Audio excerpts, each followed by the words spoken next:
The morning sun cast long shadows across the rugged Afghan mountains as Captain Marcus Hawk Rodriguez adjusted his flight helmet and walked toward his Apache helicopter.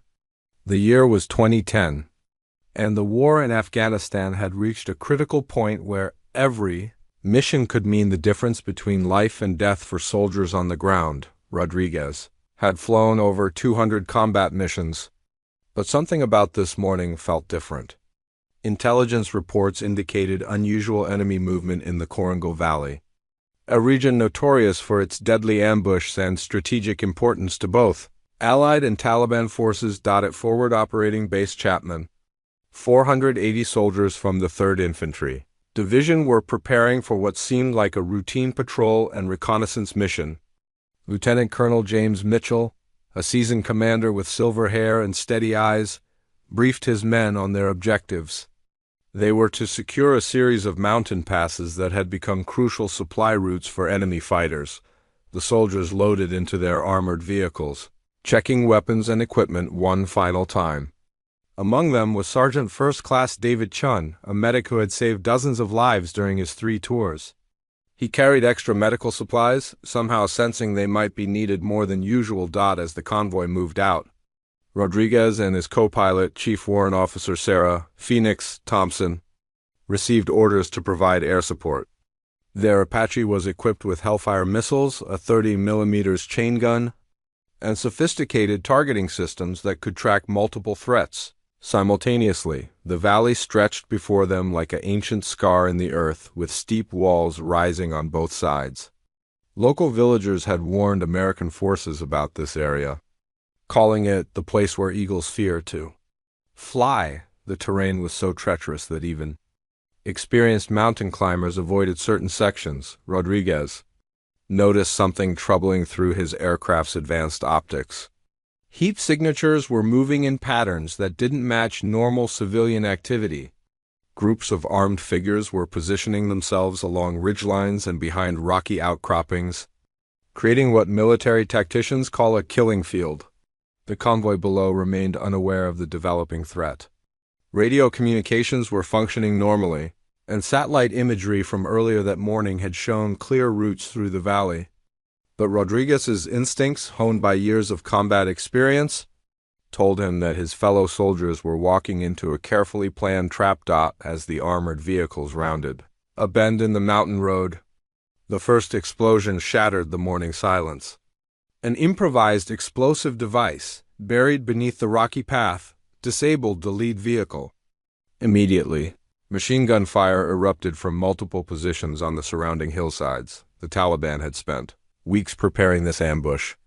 They had studied American patrol patterns, identified the most vulnerable points along the route, and positioned fighters with rocket-propelled grenades and heavy weapons at strategic locations. The attack was coordinated with military precision that caught even experienced soldiers off guard. Lieutenant Colonel Mitchell's voice crackled over the radio as he called for immediate air support. His convoy was pinned down in a narrow section of the valley with minimal cover. Wounded soldiers were crying out for medical attention while others returned fire at muzzle flashes barely visible among the rocks above. Rodriguez responded instantly, diving his Apache toward the enemy positions. But as he approached, anti-aircraft fire filled the sky around his helicopter. The Taliban had prepared for air support as well, positioning surface-to-air missiles and heavy machine guns, specifically targeting rescue aircraft. The situation was deteriorating rapidly. More vehicles were hit by rocket-propelled grenades, and the convoy's ability to maneuver was severely limited by the narrow mountain road. Sergeant Chen was already treating multiple casualties, working frantically to stabilize wounded soldiers while bullets whistled overhead. From his aerial perspective, Rodriguez could see the full scope of the trap.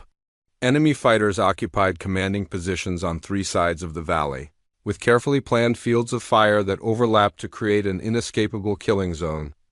Escape routes had been blocked with rock slides and additional explosive devices, the radio filled with urgent calls for reinforcement, medical evacuation, and close air support. But the nearest ground forces were hours away, and medical helicopters couldn't safely enter the area under such intense fire. The 480 soldiers were completely surrounded, with ammunition running low and casualties mounting by the minute. As Rodriguez surveyed the deadly situation below, he realized that following standard military protocol would likely result in a catastrophic loss of life. The enemy had planned too well, positioned too many fighters, and chosen their battlefield too carefully. Conventional rescue tactics would fail against such a well-executed ambush. The pilot faced an impossible decision that would test everything he believed about duty, honor, and the sacred bond between soldiers.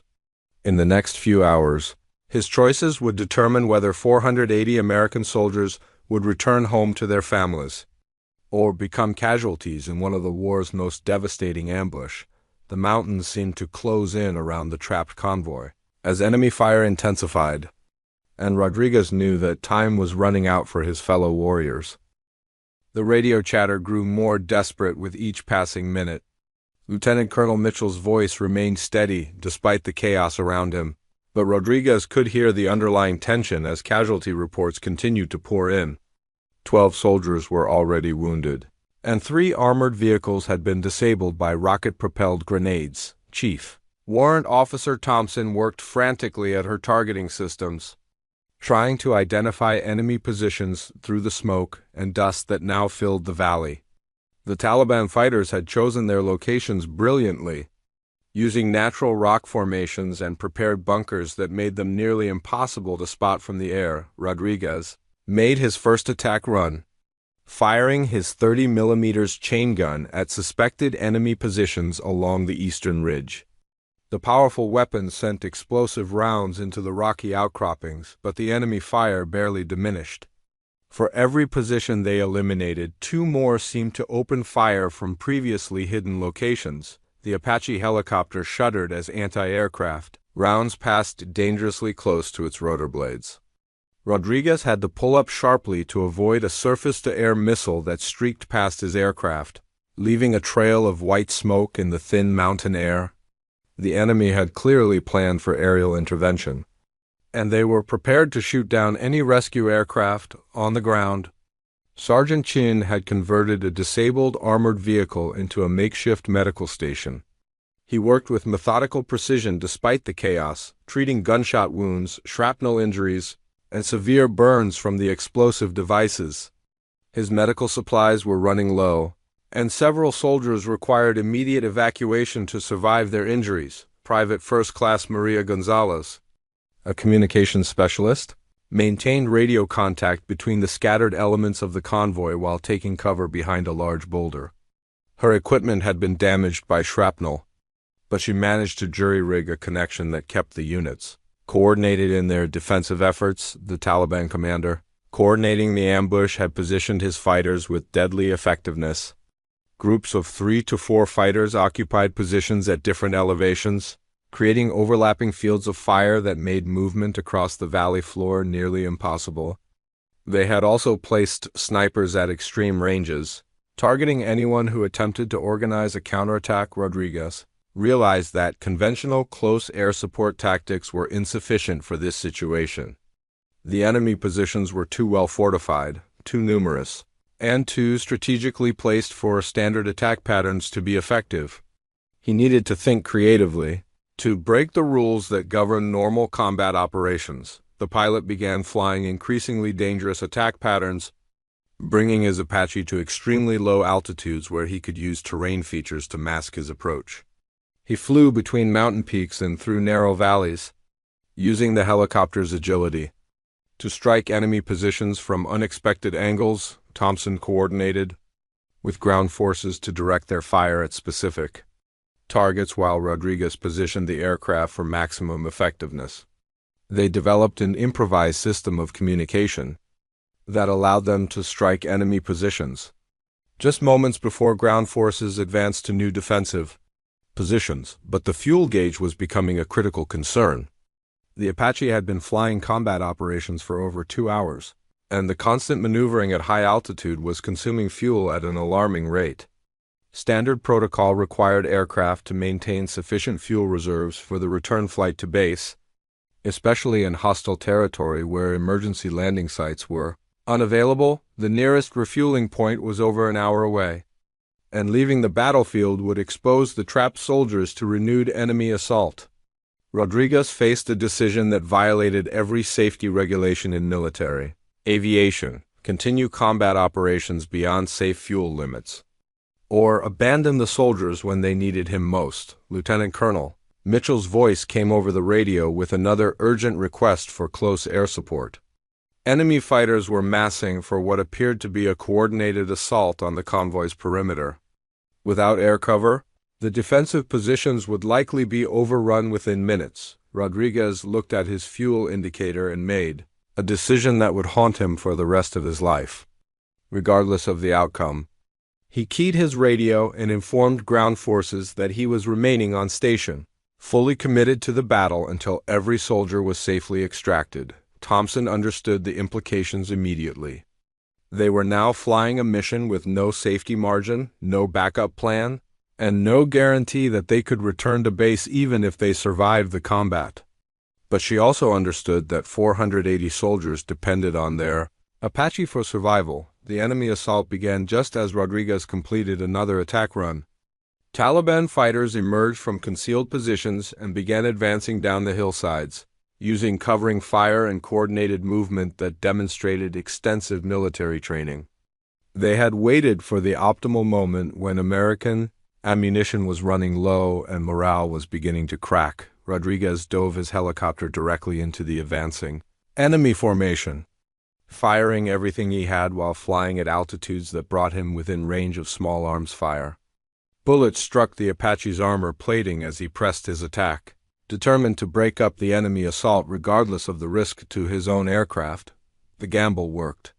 The unexpected aerial assault disrupted the Taliban advance and forced the fighters back to their defensive positions. But Rodriguez knew this was only a temporary reprieve. The enemy would reorganize and attack again. And next time they might succeed in overrunning the American positions. As he climbed back to a safer altitude, Rodriguez realized that he had crossed a point of no return. His fuel situation was now critical. His aircraft had taken damage from ground fire, and the enemy was still in position to resume their assault. The next few hours would determine whether his decision to break protocol would save 480 lives or cost even more. The fuel warning light glowed red on Rodriguez's instrument panel as he circled above the trapped convoy.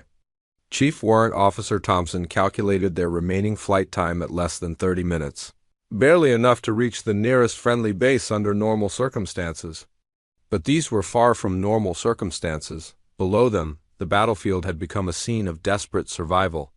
Lieutenant Colonel Mitchell had reorganized his forces into 3 defensive perimeters, using the disabled vehicles as improvised fortifications. Soldiers shared ammunition and water while maintaining constant vigilance against the next enemy assault that everyone knew was coming. Sergeant Chun had performed what many would later call miracles in battlefield medicine. Working with limited supplies and under constant threat, he had stabilized 17 wounded soldiers and kept them alive through sheer determination and medical expertise. But several soldiers required immediate surgical intervention that was impossible under current conditions. The Taliban forces had also regrouped. Their commander, a veteran fighter known to intelligence agencies as the Mountain Ghost, had coordinated similar ambush throughout the region. He understood American tactics and had prepared contingency plans for every possible rescue scenario except the one that Rodriguez was about to attempt. Rodriguez made a decision that violated every principle of military aviation safety. He shut down all non-essential systems in his Apache helicopter to conserve fuel, reducing his aircraft's defensive capabilities but extending their time over the battlefield. The targeting computer, backup navigation systems, and even some communication equipment were powered down to squeeze every possible minute from their remaining fuel. Thompson worked frantically to maintain communication with multiple elements simultaneously. She coordinated with the ground forces, relayed information to distant command centers, and monitored enemy radio frequencies for intelligence about planned attacks. Her multitasking abilities kept the entire operation functioning despite the deteriorating situation. The next enemy assault came from an unexpected direction. Taliban fighters had used a network of caves and mountain trails to position themselves behind the American perimeter. They emerged from concealed positions and began attacking from 4 different directions simultaneously. Creating a tactical nightmare for the defending soldiers, Rodriguez responded by flying his helicopter in patterns that no military manual had ever described. He used the Apache's agility to weave between mountain peaks, appearing suddenly behind enemy positions before disappearing again into the complex terrain. His unconventional tactics confused the enemy fighters and disrupted their coordinated assault. Private First Class Gonzalez had managed to restore partial communication capabilities despite her damaged equipment. She provided critical intelligence about enemy movements, allowing Rodriguez to anticipate attacks before they fully developed. Her technical expertise under extreme pressure proved invaluable to the defense effort, but the fuel situation was becoming desperate. Rodriguez was now operating on fumes, with his fuel gauge reading well below minimum safe levels. Standard protocol required immediate return to base, but abandoning the soldiers at this critical moment would almost certainly result in the overrunning of their defensive positions. The pilot made another impossible decision. He contacted Thompson and explained that they would attempt to refuel from the convoy's emergency fuel supplies.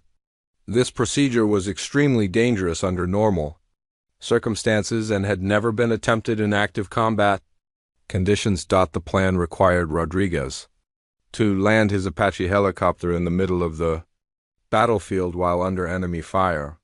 Ground forces would need to provide covering fire while aviation personnel attempted to transfer fuel from military vehicles to the helicopter using improvised equipment and procedures. Lieutenant Colonel Mitchell understood the risks but agreed to the attempt.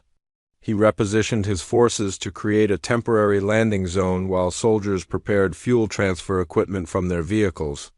The operation would leave them even more vulnerable to enemy attack, but without continued air support, their situation was hopeless anyway. Rodriguez began his descent while Thompson fired continuously at enemy positions to suppress hostile fire. The Apache touched down in a small clearing barely large enough for the aircraft. With rotor blades spinning dangerously close to rocky outcroppings on both sides, soldiers rushed toward the helicopter while maintaining defensive fire against enemy positions. They carried jerry cans of aviation fuel salvaged from damaged vehicles, along with improvised pumping equipment that had never been tested under combat conditions. The refueling operation took place under constant enemy fire. Taliban fighters recognized the critical nature of the American operation and concentrated their attacks on the landing zone. Bullets whined overhead while soldiers worked frantically to transfer fuel into the Apache's tanks. Sergeant Chung continued treating wounded soldiers even while the refueling operation proceeded around him. He had established a medical evacuation priority list and was preparing the most critically wounded for transport as soon as the helicopter could safely carry passengers. The improvised fuel transfer took longer than anyone had anticipated. The equipment was designed for ground vehicles, not aircraft, and the procedures had to be modified in real time while under fire. Every minute on the ground increased the risk of catastrophic enemy attack. Rodriguez maintained engine power throughout the operation, ready to lift off immediately if enemy forces threatened to overrun the landing zone. The helicopter consumed fuel even while being refueled, creating a race against time that tested everyone's nerves to the breaking point. Thompson continued coordinating defensive fire from her position in the aircraft. She had become the central communication hub for the entire operation, maintaining contact with scattered elements while directing supporting fire against advancing enemy forces. The fuel transfer finally completed. After what seemed like hours but was actually less than 10 minutes, Rodriguez lifted off immediately as enemy mortar rounds began falling near the landing zone. The Taliban had finally organized indirect fire support and were attempting to destroy the helicopter before it could resume combat operations. As the Apache climbed back to combat altitude, Rodriguez realized that his fuel situation remained critical despite the emergency refueling. The transferred fuel was sufficient for limited operations, but not enough for both continued combat and a safe return to base. He was still committed to a mission with no guaranteed outcome. The emergency refueling had bought precious time, but Rodriguez knew they were still operating on borrowed minutes. His fuel gauge showed enough aviation fuel for perhaps 20 more minutes of combat operations, far short of what would be needed to escort the entire convoy to safety through the treacherous mountain terrain. Thompson monitored multiple radio frequencies as reports came in from reconnaissance units attempting to reach the trapped soldiers. The nearest ground reinforcements were still hours away, delayed by roadside bombs and secondary ambush that the Taliban had positioned along every possible approach route. The enemy had planned this operation with meticulous attention to detail. Lieutenant Colonel Mitchell faced his own impossible decision on the ground. His convoy's ammunition was running dangerously low, and several vehicles were too damaged to continue moving. He could attempt to fight their way out of the valley with the understanding that some soldiers would likely be left behind, or he could maintain defensive positions until reinforcements arrived, risking total annihilation if help didn't come in time. The Taliban commander had anticipated this exact scenario. Intelligence intercepted by Private Gonzalez revealed that enemy forces were moving additional fighters into blocking positions along the convoy's potential escape routes. The mountain paths that seemed to offer salvation were actually additional killing zones. Prepared in advance, Rodriguez received an urgent communication from his base commander ordering him to return immediately for refueling and rearming. The order was clear and direct, following standard military protocol for aircraft operating in hostile territory. Disobeying would constitute a court-martial offense and potentially end his military career. But the pilot also received another communication that changed everything. Sergeant Chien's voice came over the radio with a desperate medical evacuation request. 3 soldiers had sustained life-threatening injuries that required immediate surgical intervention. Without evacuation within the next hour, they would not survive their wounds. The moral complexity of the situation became overwhelming. Following orders meant abandoning soldiers who would die without immediate medical attention.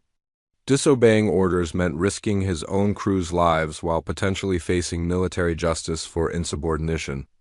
There were no good choices, only degrees of terrible consequence. Rodriguez made a decision that would define his entire military career. He responded to base command with a message that would later become legendary among combat pilots. Unable to comply with return orders due to ongoing medical emergency. Remaining on station until all personnel are secured. Thompson understood the implications immediately. They were now operating completely outside military authorization, using critical resources without permission, and risking their own lives for a mission that had no official sanction. But she also understood that sometimes the right choice was not the authorized choice. The next enemy assault came with renewed intensity. Taliban fighters had received reinforcements from neighboring valleys, and their attack was coordinated with mortar fire that made defensive positions nearly impossible to maintain. The American perimeter began contracting as soldiers fell back to more defensible positions around the disabled vehicles. Rodriguez flew his Apache directly into the enemy assault, firing his remaining Hellfire missiles at mortar positions that threatened to overrun the defensive perimeter. The helicopter's 30mm cannon tore through enemy formations while anti-aircraft fire filled the sky around the aircraft. 1 Taliban fighter managed to achieve a direct hit on the Apache's tail rotor with a rocket-propelled grenade. The helicopter spun violently as Rodriguez fought to maintain control, authoritating toward what appeared to be a fatal crash. Thompson prepared for impact while continuing to coordinate defensive fire from ground forces. Rodriguez performed what aviation experts would later describe as an impossible recovery. Using techniques that violated standard flight procedures, he managed to stabilize the damaged aircraft and maintain limited flight capability. The Apache limped back to altitude with severely compromised handling characteristics and reduced defensive capabilities. The damage assessment was devastating. The helicopter's tail rotor was partially destroyed. Fuel lines had been severed, and several critical systems were offline. Any rational military assessment would require immediate emergency landing and abandonment of the mission. But Rodriguez and Thompson were no longer operating under rational military guidelines. Sergeant Chun completed emergency stabilization procedures for the 3 critically wounded soldiers. He had performed battlefield surgery using improvised equipment and techniques learned during previous deployments. The soldiers were alive but required immediate evacuation to survive. The convoy's tactical situation continued deteriorating. Enemy forces had surrounded their position completely, and ammunition supplies were nearly exhausted. Lieutenant Colonel Mitchell estimated that his forces could maintain defensive operations for perhaps another hour before being overwhelmed by superior numbers. Rodriguez faced the ultimate test of his commitment to his fellow soldiers. His helicopter was barely flyable, his fuel was nearly exhausted, and continuing operations would almost certainly result in the loss of his aircraft and crew. But 3 soldiers would die without immediate evacuation, and 477 others remained trapped in an impossible situation. The pilot made a final decision that would either save hundreds of lives or cost additional ones. He informed Thompson that they would attempt medical evacuation of the critical casualties while continuing combat operations with their severely damaged aircraft. The plan was suicidal by any objective measure. Landing a damaged helicopter under enemy fire to evacuate wounded soldiers violated every safety protocol in military aviation. The aircraft might not survive another landing, and even if it did, takeoff with wounded passengers would strain the damaged systems beyond their limits. But Rodriguez also knew that military medals were not awarded for following safe procedures. They were earned by soldiers who chose to risk everything for their brothers and sisters in arms. As he began another descent toward the battlefield, he accepted that this mission might be his last. The damaged Apache helicopter struggled to maintain altitude as Rodriguez brought it down toward the makeshift landing zone. The partially destroyed tail rotor created violent vibrations throughout the aircraft, and Thompson had to brace herself against the instrument panel while continuing to coordinate defensive fire from ground forces. Sergeant Chen had prepared the 3 critically wounded soldiers for evacuation. Staff Sergeant Michael Torres had sustained severe shrapnel wounds to his abdomen and was losing blood despite emergency medical intervention. Corporal Jennifer Walsh had suffered traumatic brain injury from an explosion and required immediate neurosurgical attention. Private James Cooper had 3rd degree burns over 30% of his body and was going into shock. The landing zone had become even more dangerous since the previous emergency refueling. Taliban forces had adjusted their positions to concentrate fire on the only area where helicopters could safely touch down. Machine gun nests and sniper positions now covered every approach route, making the evacuation attempt nearly suicidal. Lieutenant Colonel Mitchell committed his remaining ammunition reserves to creating a protective corridor for the medical evacuation. His soldiers fired everything they had while the Apache approached, creating a brief window of suppressed enemy fire that might allow the helicopter to land and take off with casualties. Rodriguez's approach was unlike anything taught in flight school. The damaged aircraft required constant control inputs to prevent it from spinning out of control, and the power settings necessary to maintain flight were critically close to engine failure parameters. One mistake would result in a crash that would kill everyone aboard. Private Gonzalez had managed to establish communication with distant air support that was finally approaching the valley.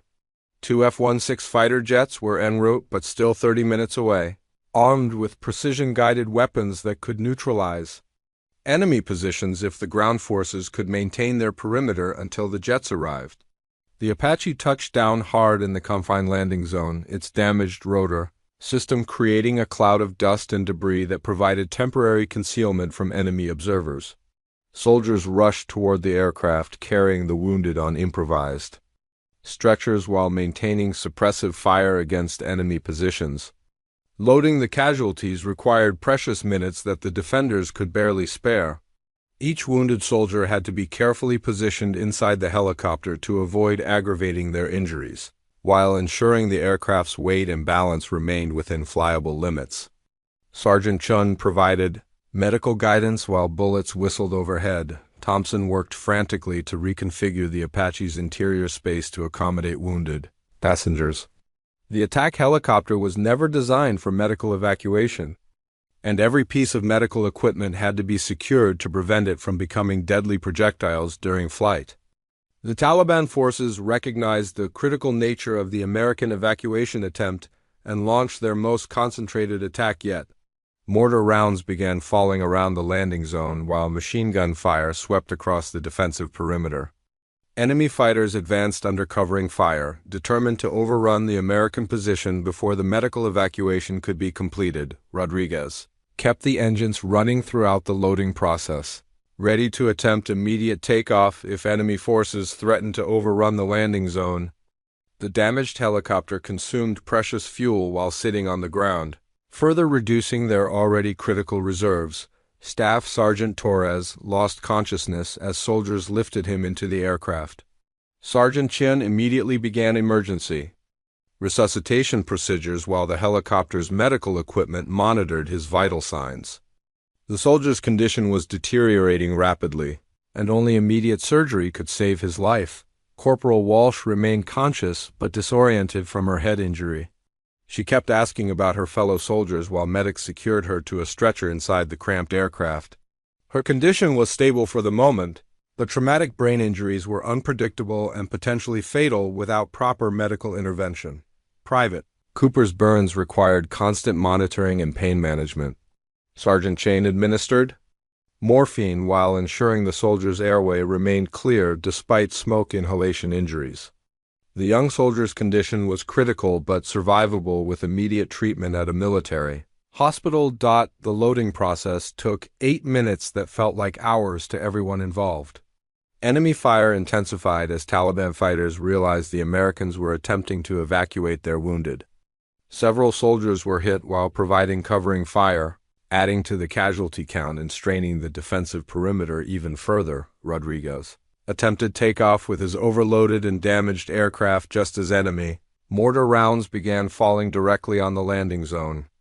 The Apache struggled to lift off with the additional weight of wounded soldiers and medical equipment. Its damaged rotor system protesting against the increased demands, the helicopter cleared the ground, just as a mortar round exploded where it had been sitting moments before. Shrapnel peppered the aircraft's armor plating while Rodriguez fought to maintain control of the unstable aircraft. The climb to safe altitude took twice as long as normal, exposing them to additional ground fire during the most vulnerable phase of flight. Thompson immediately established radio contact with the nearest military hospital to alert trauma surgeons about the incoming casualties. She provided detailed medical information about each wounded soldier while monitoring the aircraft's failing systems and maintaining communication with ground forces, but the evacuation success came at a terrible cost. The defensive perimeter had contracted significantly during the medical evacuation, and ammunition supplies were now critically low. The remaining 477 soldiers faced an increasingly desperate situation with reduced defensive capabilities and no immediate prospect of rescue. Rodriguez faced another impossible decision.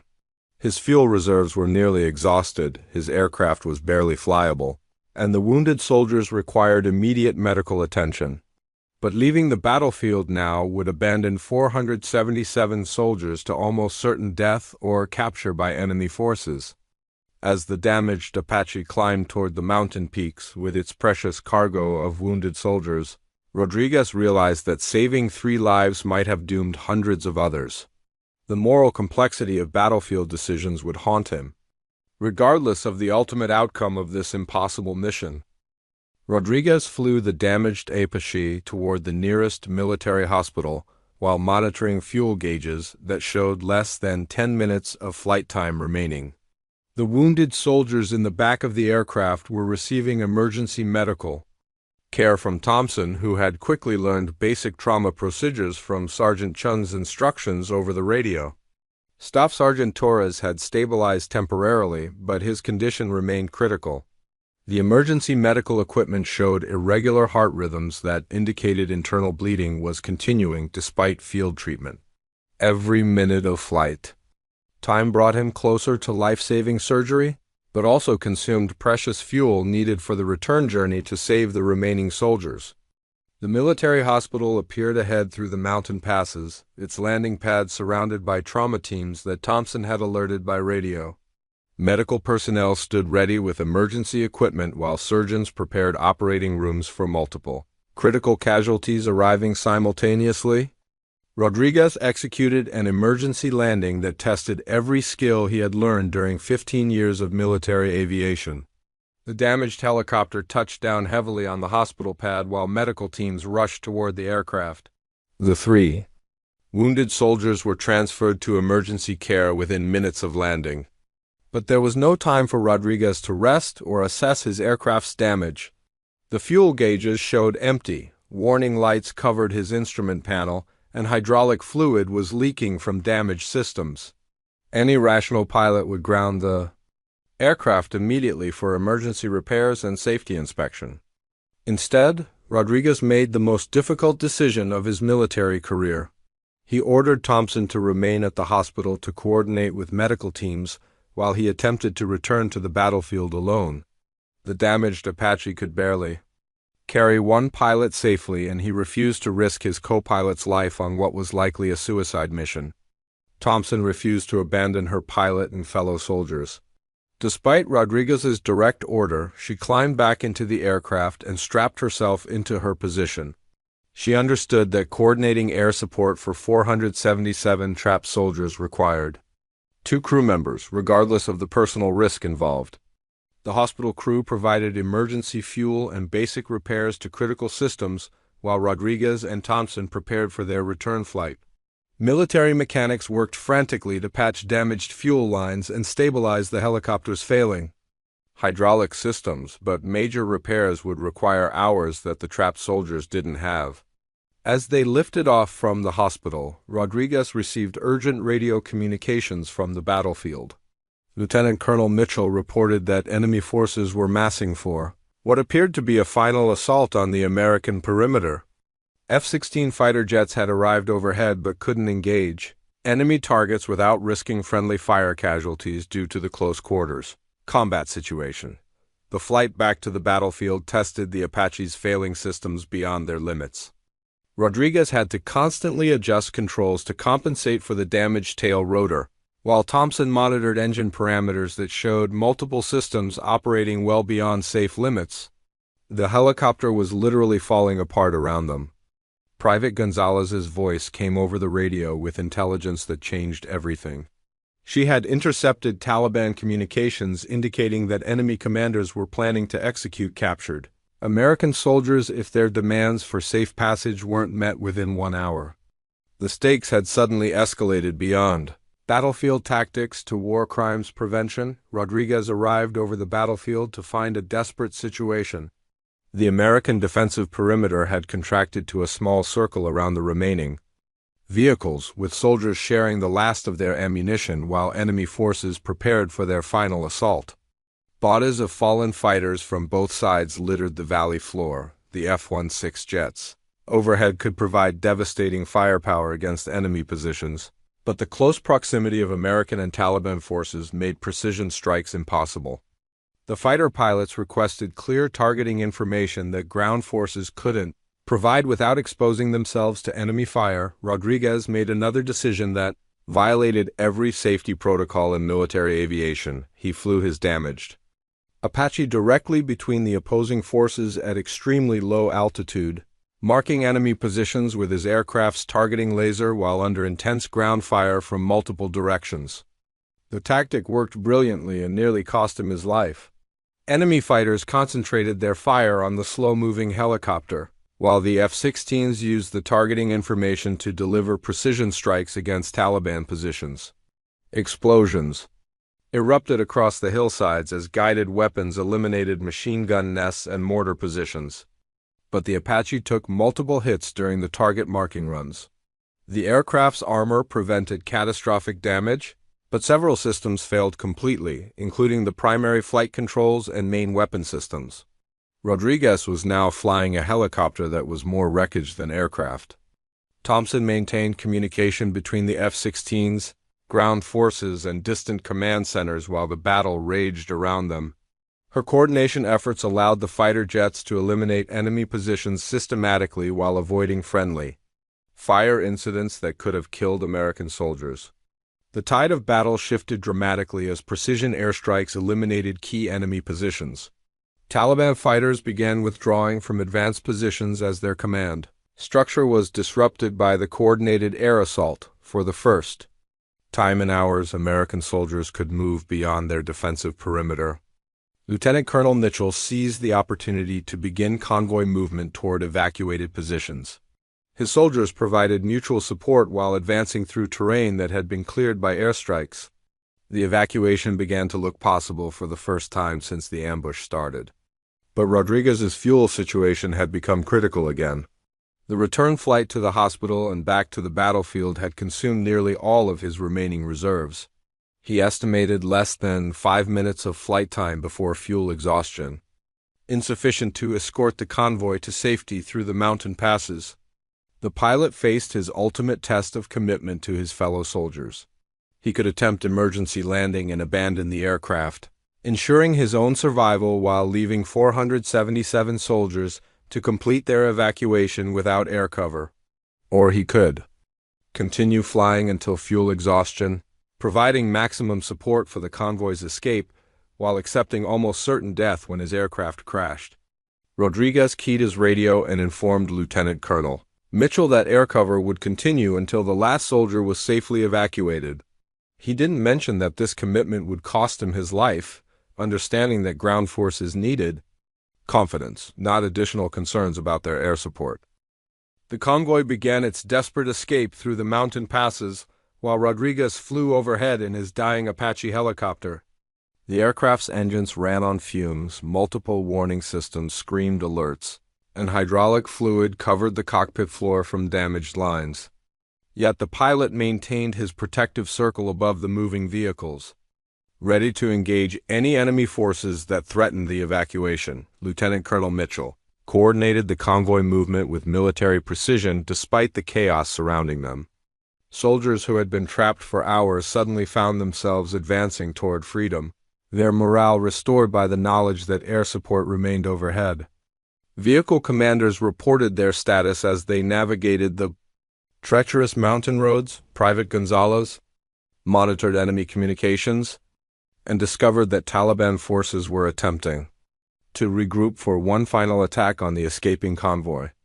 Enemy commanders had positioned reserve fighters along the expected escape route, hoping to inflict maximum casualties even as their main assault had been broken by precision airstrikes. Thompson worked frantically to coordinate between the F-16 jets, the escaping convoy, and distant command centers that were finally able to provide additional support. Ground reinforcements were approaching from multiple directions, but they were still an hour away from reaching the trapped soldiers. Rodriguez's fuel gauges showed empty, but the engines continued running on whatever vapors remained in the system. He knew that engine failure was imminent, but he also knew that the convoy would need every minute of air cover to successfully navigate the remaining enemy positions. Between them and safety, the first engine failed just as the convoy entered the most dangerous section of the escape route. Rodriguez felt the Apache shudder and begin losing altitude as power dropped by half. Thompson prepared emergency procedures while continuing to coordinate defensive operations, understanding that they might have minutes or seconds before complete aircraft failure. Staff Sergeant Torres, Corporal Walsh, and Private Cooper had all survived their emergency surgery at the military hospital. Medical teams reported that the rapid evacuation had saved all 3 lives, and their conditions were stabilizing under intensive care. The risks Rodriguez had taken during the medical evacuation had achieved their intended purpose. Enemy forces launched their final desperate attack against the escaping convoy just as Rodriguez's second engine began showing failure warnings. Taliban fighters emerged from concealed positions along the mountain road, firing rocket-propelled grenades and machine guns in a last attempt to stop the American escape. Rodriguez dove his failing Apache directly into the enemy assault despite having no functioning weapons and rapidly failing flight controls. The mere presence of the attack helicopter disrupted enemy coordination and provided psychological support for ground forces who could see their air cover still. Fighting alongside them, the damaged helicopter struck an enemy position during what Rodriguez intended as a low-level intimidation pass. The impact destroyed the Taliban machine gun nest but also caused catastrophic damage to the Apache's remaining flight systems. Rodriguez found himself flying an aircraft that was disintegrating around him. Thompson maintained radio communications, even as the helicopter began its final descent toward the rocky mountainside. She coordinated the convoy's passage through the last enemy checkpoint while preparing for an emergency crash landing. That might not be survivable given the terrain and aircraft condition, Lieutenant. Colonel Mitchell's voice came over the radio with words that would echo through military history. Hawk, you've saved us all. Complete the mission and get home safe. The convoy commander understood the sacrifice being made overhead and wanted to ensure that Rodriguez knew his efforts had achieved their purpose. The Apache helicopter's final moments of flight were a testament to Rodriguez's exceptional piloting skills. He managed to control the disintegrating aircraft long enough to protect the convoy's passage through the last enemy positions before the inevitable crash became unavoidable. But fate intervened in the form of a small mountain meadow that appeared through the smoke and chaos. Just as the helicopter's controls failed completely, Rodriguez executed an auto-rotation landing that aviation experts would later study as an example of impossible flying. Under extreme conditions, the Apache touched down hard in the meadow, its rotor blades shattering against rocks while the fuselage skidded across the rough terrain. Rodriguez and Thompson survived the crash with serious but non-life-threatening injuries. Protected by the aircraft's armor and their military training, within minutes, ground forces had secured the crash site and evacuated the injured aircrew to safety. The convoy continued its movement toward friendly lines while Rodriguez received medical treatment for his injuries. Conscious and alert enough to hear reports of the successful evacuation, all 477 remaining soldiers reached safety within 2 hours of the crash. The coordinated effort between air and ground forces had achieved what many military experts considered impossible: the complete evacuation of a trapped force under overwhelming enemy fire without losing a single additional life.